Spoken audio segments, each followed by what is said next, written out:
गोंदिया जिल्ह्यात गेल्या 3 दिवसांपासून पावसाने हजेरी लावली आणि अशातच गोंदिया जिल्हा परिषदेची इमारतीला मोठी गळती लागल्याचे दिसून येत आहे। नुकतीच जिल्हा परिषद इमारतीचे नूतनीकरण करण्यात आले।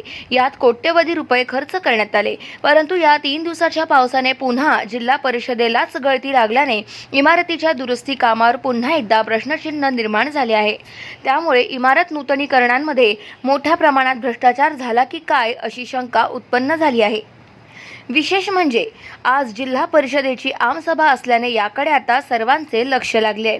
तर आमसभागृहात देखील गळती लागली, त्यामुळे जिल्हा परिषद बांधकाम विभागाच्या कामकाजाकडे प्रश्नचिन्ह निर्माण होत आहे। गाव माझा न्यूज करिता राधाकिसन चुटे, गोंदिया।